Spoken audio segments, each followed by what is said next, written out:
waddanka Hindiya magaalada Bombay la yiraahdo qiso cajiib ah ka dhacday bari nin ducaada reer Bombay baa noo sheegay nin Hinduus oo gaal oo mushrika oo waddanka Hindiya u dhashay laakiin Australia ku nool ayaa ninkan muslimkee ganacsadaha xiriir baa ka dhaxeeyo badeecada uu ka iibsan jiray marmar maraakiibtu u saari jiray badeecad baa jiray Hindiya laga helo Australia aan laga helin badeecadahaas markaa intuu ka soo dalbado ayuu lacagtana banka ugu soo shubi jiray isaguna ama cargo diyaarad buu u saari jiray ama container marka buu u saari jiray ninkii maal qabeenka ahaa ee Australia ahaa ee Hindiga gaalka ahaa isagii inantiisii oo jaamiciyada iyo islaantiisii baa Bombay yimid ninkii taajirka ee muslimka ee markaa la kulmeen markaas badeecad buu iibsaday wuxuu yiri badeecadan tan adaan ka iibsaday ii soo saar diyaaradda cargo-ga lacagtina waa tan alaabtana aniga gaar meel kale uga soo iibsaday iigu dar buu ka yiri markaas uu yiri waayadan qaraxyo iyo adduunka waa la cabsoodaa oo qof walba waxa diyaaradda u saaray uu iska eega badeecadan aniga adiga soo iibsatay de ana ka iibiyo waan garano ana u qoolan wixii ka yimaada laakiin tan adaa ila yimid maxaa ku jira ii sheeg markaas uu yiri wax kale kuma jiraan ilaahan caabudaya ku jiro halkan ka iibsaday buu yiri waa sanad yar oo san dheer oo gacmo badan oo Hindiya ay ku dhex sameeyaan oo lacag lagu iibiyo oo fara badan markaas uu yiri culimada idaan soo weydiin in shariicadaydu ii saamaxayso in kale taajir markuu muslim yahay oo iimaan leeyahay tijaaradiisa wuxuu asaas uga dhigayaa ilaahay macrifadiisa tijaaradiisa wuxuu asaas uga dhigayaa maaragtaana inuu shariicada islaamka ku dhaqmo maxaa banaanayn maxay shariicadu banaanaysa maxaase ii banaanayn wuu soo noqday wuxuu yiri waxay culimadaydu igu yiraahdeen ma banaano haddaad u qaadid gaalnimadiisii baad ku caawisay waa khatar mana banaano shariicada islaamka ma ogolo waana xadiis saxiix oo nabigu sheegay sallallahu alayhi wasallam uu sheegay uu yaabay ninkii war inta oo sanaan saaxiiba ahayn oo wada mucaamaloonay maxaad igu qaadi weyday ma qaadayo wax kale aniga wax kale oo xalaal ah hadaad ii keento waan ku saaray diyaaradda laakiin kan ma qaadayo diinteedana ii saamaxayna ku qaado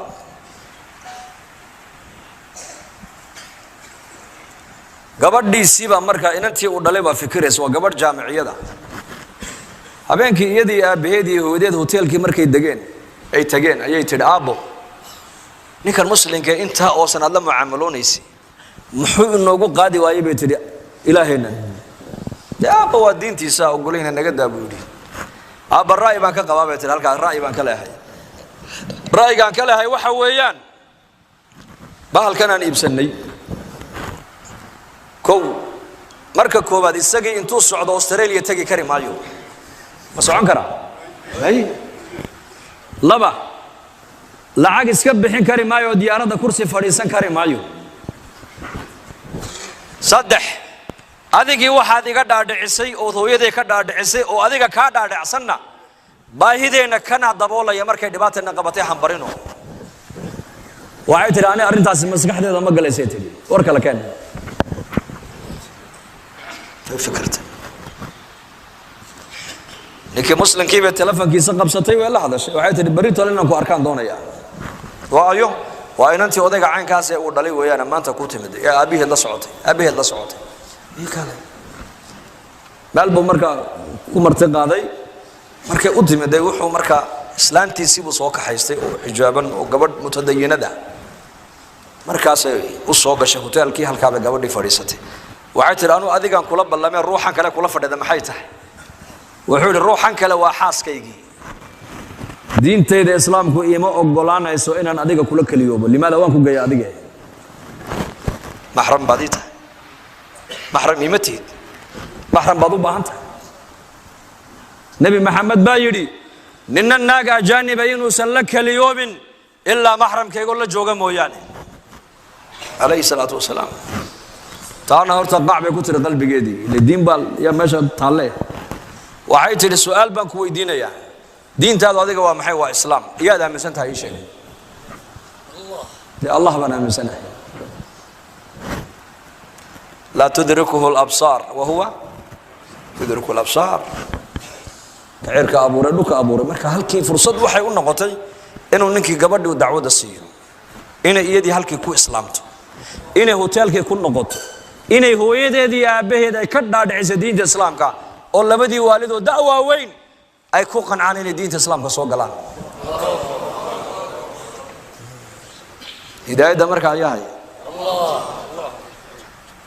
nabi maxamed alayhi salaatu wasalaam wuxuu ku yiri quraysh adeer anu kalmad baan la rabaa inay mar kaliya yiraahdaan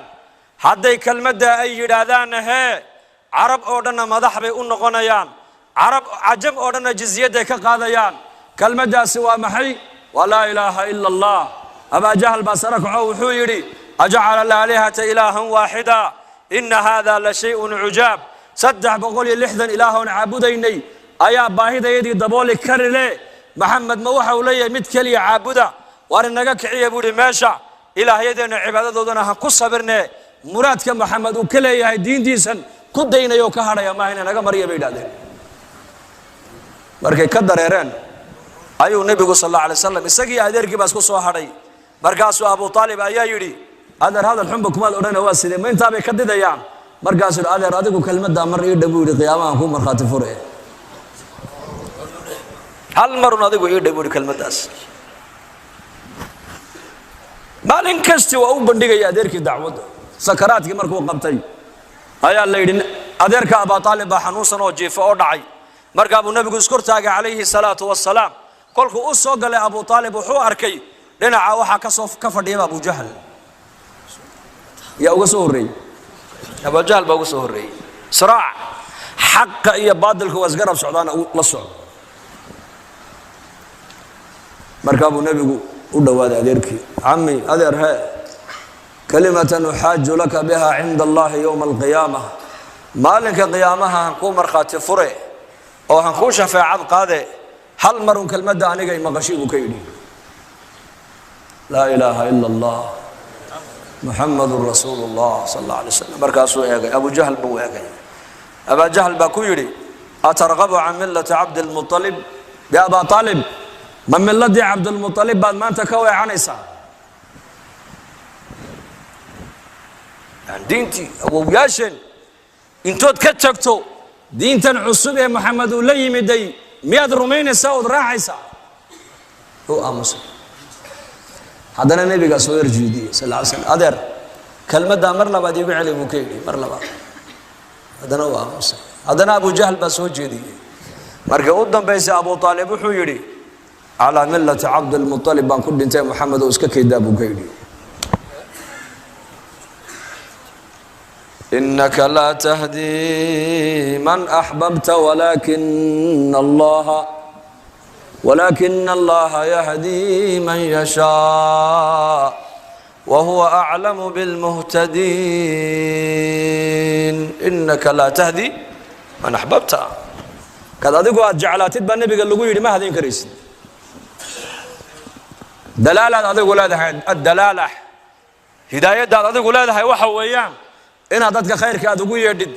إن هذا كلمة ده أوبن دكتد إن هذا نستحيسد إن هذا دم قتد إن الدين تأوشكتد وشغل هذا ويان لكن قلوب تودا أنك هاي نبا إلى هاي ليه هاي كان دون قلبي أنك نور هداية قلبي سجلين هنا كان جعلات هذا ما هدين يسي بركة أبو طالب والنبي محمد عليه الصلاة والسلام أذيركينا هداية النصيب أمو سنيل سلمان وفارسين إلهي وسوحدي أبو لهب والنبي محمد أديرك اللحم ينا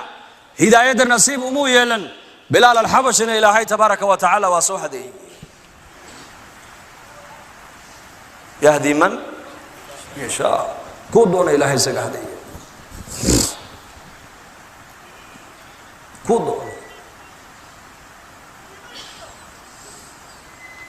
marka ilaahay asmaadiisa waxa kamid ah al-hadi hanuuniye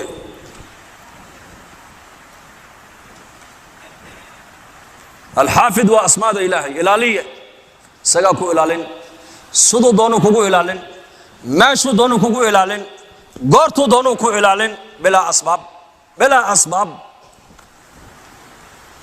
سقالي سقاشة كان مقع إلهي النبي محمد يقول مقع ذا ونكسنا إلهي وليه كو الله بريو باهدين كو يديس تبع علمد لين سقالي سقاشة كان مقع به مقع والبا معنى قوني وحنبار سنيح مقع والبا معنى قوني أيو حنبار سنيح marka hidaayada asbaabteedu waa saddex bay culimadu yiraahdeen waa saddex shay awwal shay waa talab waa inuu qofku doono inuu hanuuno dad adiga aanad rabin ba ilaahay iyo rasuulka inaad raacdo awaamirtooda da ilaahay rasuulkiisu adigana kuma rabaan kuma baahne ada u baahan diinta ada u baahan inaad hanuunto adiga u baahan inaad ilaahay adeecdo adiga u baahan inaad diinta islaamka baratood ku dhagtood ku dhaqanto adaa u baahan waayo diintu ayada dadka dhigaysa diin la'aan waa dugaag baad noqon